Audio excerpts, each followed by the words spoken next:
Well, the Golden Globes happened. We have a lot of winners, we have a lot of losers, we have a lot of potential Oscar updates here on what ended up being a wild and momentum shifting night, in my opinion, for a few different categories and for a few different movies. Sit back tight, hit the like button, subscribe, tell your friend looking for Oscars content, and let's talk about the winners and losers of the Golden Globes this year.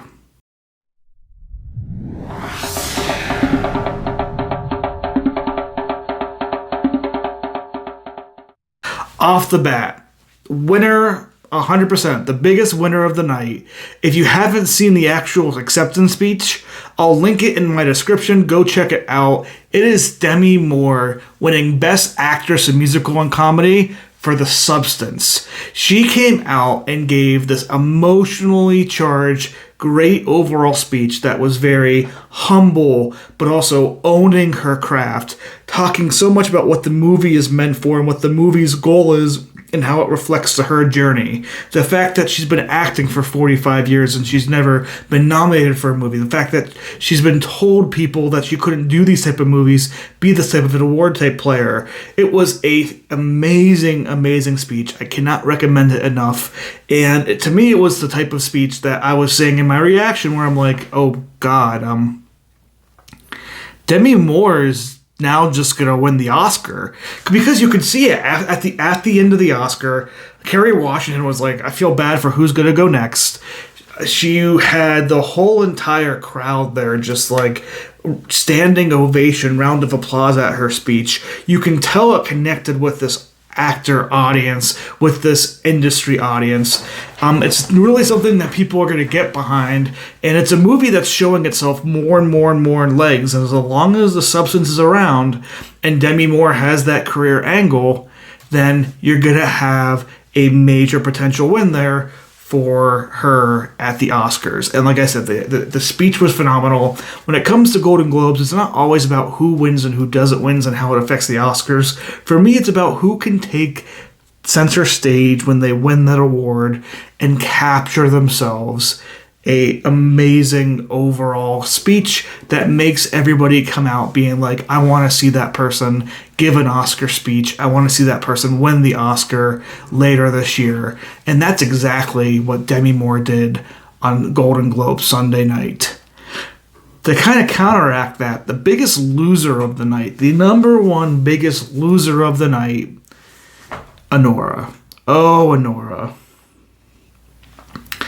I think it's dead. I think it's like Mikey Madison and Anora needs to win Critics' Choice coming up here this next week or two to get back themselves some momentum, to give themselves that speech time, to make themselves feel like they're a contender. Because after tonight, Mikey Madison is going to have the biggest uphill battle in the world to get Best Actress, because you have this amazing, groundbreaking performance from, The Substance and Demi Moore. And if Mikey Madison, if she's not winning Best Actress, Anora ain't winning Best Picture. It's not going to win Best Director. It's maybe has the Best Original Screenplay. It's not in editing. It doesn't look like it's going to win Best Supporting Actor. It really comes down, can Mikey Madison carry it and bring the film up? And I just, given the fact that Demi Moore, in my opinion, cemented herself as the clear number one Best Actress in this race. And it felt like the type of speech where we're going to see this speech be given the next 2 to 3 months as award season moves on. I'm sorry. Anora was my winner of the Oscars. Anora was my favorite movie of last year. Mikey Madison won my Best Actress role. But I think the fact that she's younger, the fact that the movie doesn't have the biggest, director pool, the fact that it's now losing maybe Best Actress, it only has one supporting actor looking in nominations. I think the flimsy backside of Anora has had their rug pulled under them. And much like Anora in the movie, Mikey Madison and Anora are just going to be coming out with, you did a good job, or, good, trying to feel good, even though you're ending up with nothing. They ended up with nothing at the Golden Globes here. And, yeah, Anora, I think it needs to have a killer at SAG. It needs to have a killer at the Critics' Choice, maybe Producers Guild, maybe Writers Guild, but it needs to pull a big win somewhere. And it needs Mikey Madison to start winning Best Actress again in front of cameras, in front of an audience. Otherwise, Anora's dead. Anora is completely dead. Completely dead. We're going to add in the same category here as another Biggest Loser, Wicked. Wicked won the Box Office Achievement Award, which it wasn't even a good box office return for Wicked. Had a decent domestic, but it's not performing where you would think it is, given how popular it feels. It's barely getting past $700 million. It was it got the hey, you're popular, just like the song award, but Ariana Grande did not win for Best Supporting Actress. Cynthia Riva, I think, is vulnerable at Best Actress at the Oscars. I don't think she's a guaranteed lock. I think Wicked has lost its momentum. Definitely gonna have some craft categories, loves production design, costumes, things like that, but it's not a Best Picture contender. It's done. It's there with Dune. It's Anora and Wicked have joined the Dunes and the a real complete unknown sings of the world where you're not a contender. You lost your contender status. You have to earn it back. Until you earn it back, you're not a contender. And as much as I'm dooming Wicked here, I know Zoe Saldana gave a good speech for winning Supporting Actress and Amelia Perez, but I do think Ariana Grande has a shot at SAG, and if she delivers a great speech at SAG, if people are happy seeing her win at SAG, then there's a chance Grande may get the Oscar win overall. I don't think she's done in Supporting Actress, but it really is an uphill battle for anything Wicked to win outside of craft categories. I think the movie is donezo, out of contender status. Though the next biggest winner is not going to be Conclave, The Brutalist. The Brutalist came away with the Best Director, Best Actor, and Best Drama Movie. And it feels like it has solidified itself pretty significantly at the top. The Brutalist, I would say, a movie I'm hoping now put it in theaters. Come on, I need to see this movie. Give me a chance to see this movie. The Brutalist went from being kind of neck and neck to Anora to now being significantly the front runner of the whole entire awards. Brady Corbett had some great speeches overall. Adrian Brody's speech was done pretty well. I think Guy Pearce has a chance to make a run at Best Supporting Actor. And given the maybe fall of Anora, there's a chance that the screenplay of The Brutalist picks up more and makes a run at Best Original Screenplay. This movie has that 3.5 hour epic. I think it has that title of frontrunner. I think when you look at kind of the last couple movies that's won Oscars for Best Picture, Oppenheimer and Everything Everywhere All at Once, they kind of had that epic type feel to them, a little bit bigger, broader spectrum of a movie. Not too big to where you're doing, but in that same vein, it's a very ambitious movie. It's, from 3.5 hours, immigrant story type movie. I think it's going to fit very well with the Oscar narrative. It's reminding a lot of people of movies from the 70s and the 80s that were longer, that were telling character stories inside, an interesting time period piece. So The Brutalist to me is the clear frontrunner for Best Picture. I think Brady Corbett did a good job sealing up any chance at not getting Best Director. His biggest competition is probably Coralie Fagot for The Substance. If The Substance can keep climbing itself up. Here's the point. I'm at the point now where I'm ready to put The Substance above Anora.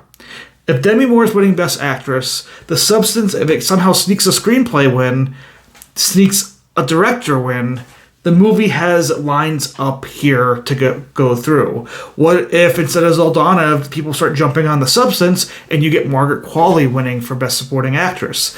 I don't think these things are going to happen, but it feels a lot more likely than Anora. But yeah, no, I think another winner tonight is Conclave. It won Best Screenplay. It didn't win any other awards, but it won Best Screenplay, and it was stuck in categories with The Brutalist. It's clear to me The Brutalist is number one. I still think Conclave with the screenplay win is number two.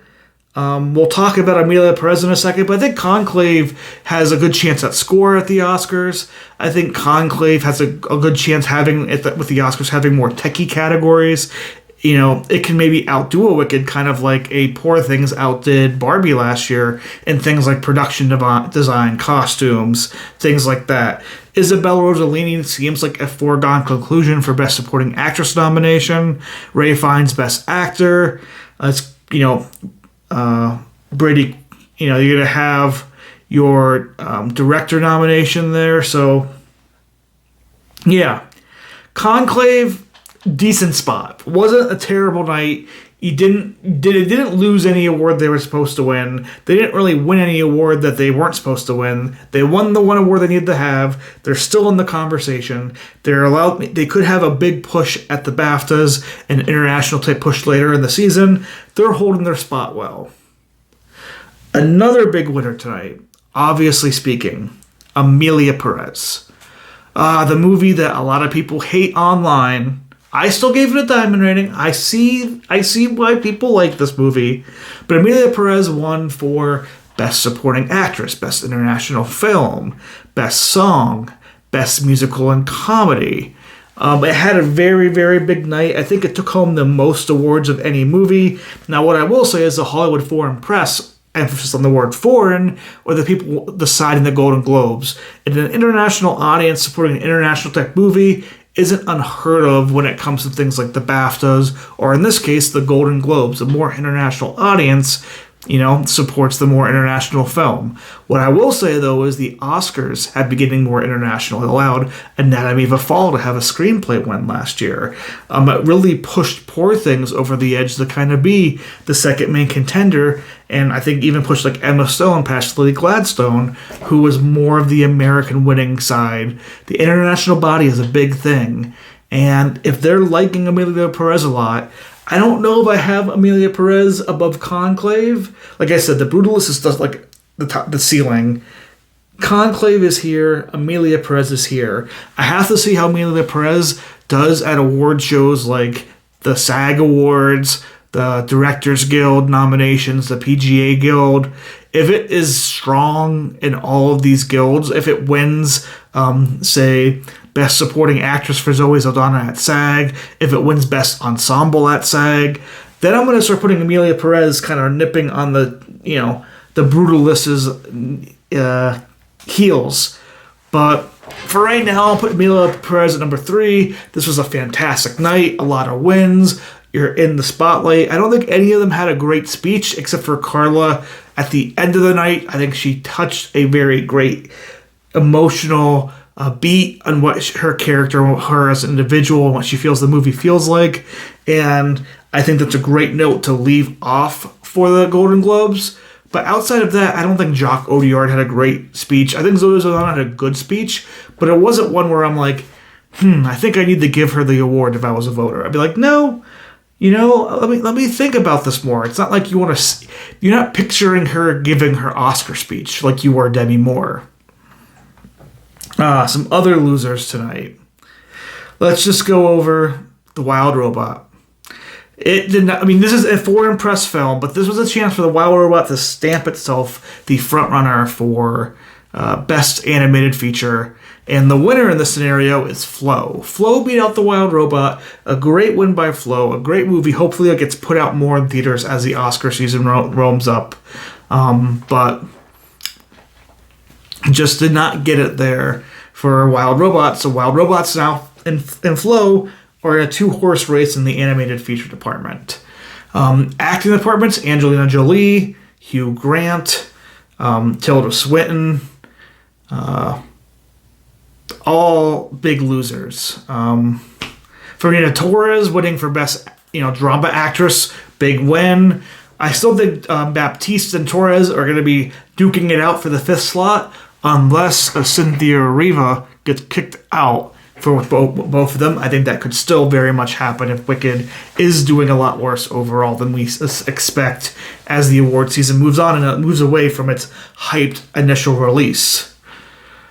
Sebastian Stan, big winner. He won for A Different Man for Best Actor, comedy and musical.